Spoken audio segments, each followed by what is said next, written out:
টি-20 বিশ্বকাপ ঘিরে পরিস্থিতি এখন ঠিক যেন জলে বাস করা কুমিরের সঙ্গে যুদ্ধ। একের পর এক ঘটনায় আরও ঘন হচ্ছে অনিশ্চয়তার কুয়াশা। ভারতে যেতে না চাওয়ার বিষয়ে বাংলাদেশের সিদ্ধান্তকে পূর্ণ সমর্থন জানিয়েছে পাকিস্তান। বাংলাদেশের নিরাপত্তা সংক্রান্ত উদ্বেগকে তারা সরাসরি যুক্তিসঙ্গত ও ন্যায্য বলেই উল্লেখ করেছে। এখানেই শেষ নয়, সোমবার সকাল থেকে একটি খবর রীতিমতো ঝড় তোলে আন্তর্জাতিক গণমাধ্যমে। খবরে দাবি করা হয়, পাকিস্তান দলকে তাদের বিশ্বকাপ প্রস্তুতি সাময়িকভাবে স্থগিত রাখার নির্দেশ দেওয়া হয়েছে।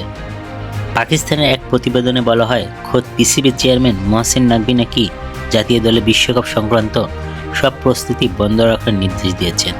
শুধু তাই নয়, বিশ্বকাপে অংশ না নিলে বিকল্প কী পরিকল্পনা নেওয়া যায় সে বিষয়েও সমান্তরাল একটি পরিকল্পনা জমা দিতে বলা হয়েছে টিম ম্যানেজমেন্টকে। কিন্তু আইসিসি এবার বল ঠেলে দিয়েছে বাংলাদেশের কোর্টে। ডেডলাইন 21শে জানুয়ারি। আইসিসি নয়, বরং বাংলাদেশকেই জানাতে হবে সিদ্ধান্ত। আর এই বিষয়টি নিশ্চিত করেছে ক্রিকেট বিষয়ক ওয়েবসাইট ESPN। শুধু তাই নয়, শনিবার হয়ে যাওয়া বৈঠকে আইসিসি বিসিবিকে জানিয়ে গেছে এমন সিদ্ধান্ত। ক্রিকেটে এক প্রতিবেদনে বলা হয়, বাংলাদেশ চেয়েছিল এবারে বিশ্বকাপ তাদের গ্রুপ সি থেকে সরিয়ে গ্রুপ বিতে নিতে, আয়ারল্যান্ডের সঙ্গে গ্রুপের সামঞ্জস্য রেখে অদল বদল করা। কিন্তু সাড়া দেয়নি আইসিসি, বরং তারা বলেছে ভারতে বাংলাদেশে খেলা নিয়ে কোনো ঝুঁকি নেই। বিশ্ব ক্রিকেটের নিয়ন্ত্রণ সংস্থাতেই জানিয়েছেন তারা মূল সূচিতে কোনো পরিবর্তন আনবে না।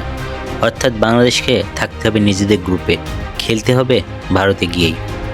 আইসিসি এমন বিসিবির চূড়ান্ত সিদ্ধান্ত নেওয়ার অপেক্ষায়। 2-4 মেলারে এখনই লেখা যেত উপসংহার, কারণ বাংলাদেশে বহুবার করেছে তাদের অবস্থান পরিষ্কার। ভারতে গিয়ে বিশ্বকাপ খেলা কোনোভাবেই সম্ভব নয়।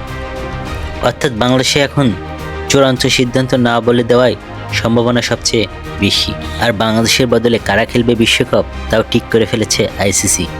র্যাঙ্কের পরের দল হিসেবে জায়গা করে নেবে স্কটল্যান্ড। মুস্তাফিজকে সেই আইপিএল থেকে বাদ দেওয়া সেই সিদ্ধান্ত এখন গিয়ে দাঁড়াচ্ছে টি-20 বিশ্বকাপে বাংলাদেশকে বাদ পড়ার। এই প্রথমবার হয়তো বা টি-20 বিশ্বকাপে উড়বে না লাল সবুজের পতাকা। জলে বাস করে কুমিরের সাথে লড়াই করা বিপজ্জনকই বটে। বাশার সবুজ, নেক্সট নিউজ 24।